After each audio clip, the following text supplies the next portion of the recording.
volcan. Si l'on vous demande ce qu'est un volcan, vous répondrez presque sûrement, en commençant, c'est une montagne.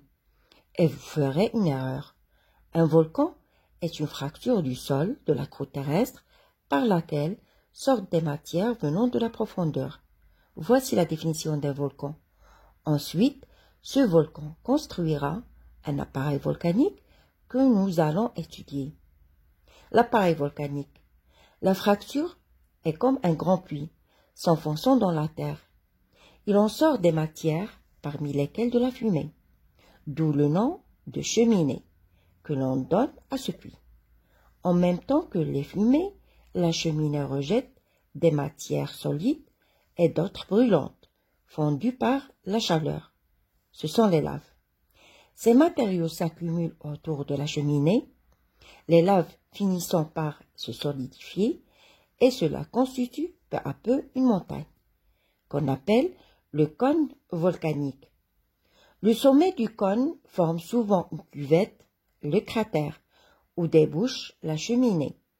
Il peut y avoir des cheminées secondaires, dites latérales, donnant des cônes secondaires latéraux. Le rejet de produits constitue ce qu'on appelle une éruption. Les produits rejetés. Parmi les produits rejetés, les uns sont gazeux, comme le gaz carbonique, le chlore, gaz sulfureux, qui asphyxie, et vapeur, c'est-à-dire des liquides rendus gazeux par la chaleur. La vapeur d'eau est la plus abondante. Elle retombe sous forme de pluie chaude. Il y a des produits liquides, les principaux sont les laves, c'est-à-dire des roches en fusion à des températures de plus de 1000 degrés. Ces laves ont la composition des roches cristallines et en refroidissant, elles deviendront solides. Les unes sont pauvres en silice, généralement très chaudes, elles seront très fluides, couleront très loin avant de se solidifier, jusqu'à 50 km, et donneront alors des basaltes ou des roches voisines. Les autres, riches en silice, moins chaudes, seront visqueuses. Elles ne pourront pas couler facilement, se solidifiant vite pour donner les trachytes et roches voisines. Certaines sont même tellement pâteuses qu'elles se solidifient dès qu'elles sortent de la cheminée.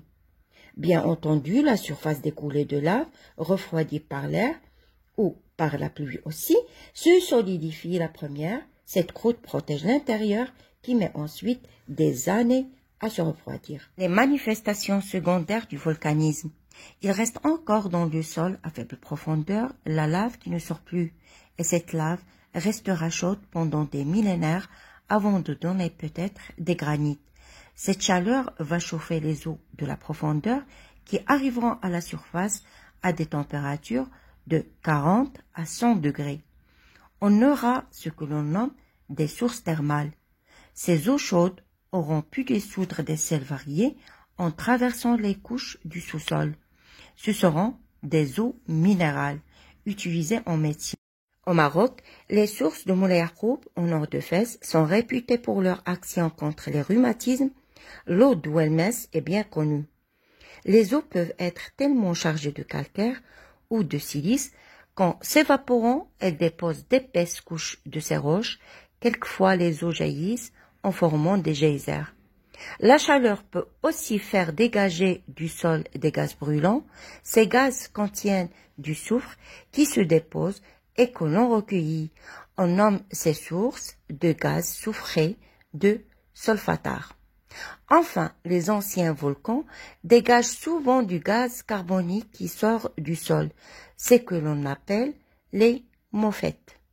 Il reste à ajouter que les volcans peuvent très bien se former sous la mer et les cônes de ces volcans sous-marins, s'ils arrivent jusqu'à la surface, constituent des îles volcaniques.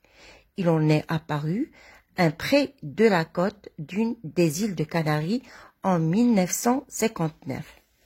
La répartition des volcans. Si l'on pointe sur une carte du monde les volcans en activité, on s'aperçoit que la plupart sont situés dans les régions reconnues précédemment comme des zones à tremblement de terre.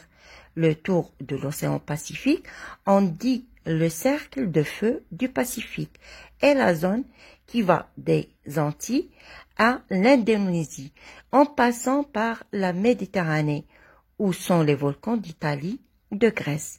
En dehors de ces deux régions, il y a deux alignements de volcans, l'un depuis l'Islande jusqu'à l'Atlantique Sud, dans l'axe de cet océan, l'autre le long de la ligne qui, de la mer Rouge au grand lac africain, marque une grande fracture.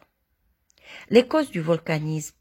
Puisque tremblements de terre et volcans sont groupés ensemble, vous pouvez, en réfléchissant, essayer de tirer une conclusion. Pensez-vous que l'un de ces phénomènes soit la cause de l'autre? Mais il y a généralement éruption sans tremblement de terre et inversement. Alors, quelle explication donner? Il n'y en a qu'une. Tremblement de terre et volcanisme ont tous les deux une même cause. En effet, on pense que dans ces régions qui ont été bouleversées, cassées, les fractures ont permis à des masses de magma de monter vers la surface. Elles ont pu former de sortes de grandes poches qui sont demeurées prisonniers dans les couches de la croûte terrestre. Ce sont des laves de ces grands réservoirs qui remontent jusqu'à la surface, soit à la suite de la pression des couches sédimentaires, soit à la suite de plissement des couches qui les compriment. Tremblements de terre et volcans montrent que notre croûte terrestre n'est pas stable, immobile, bien au contraire, des forces intérieures continuent à agir et à déformer notre globe.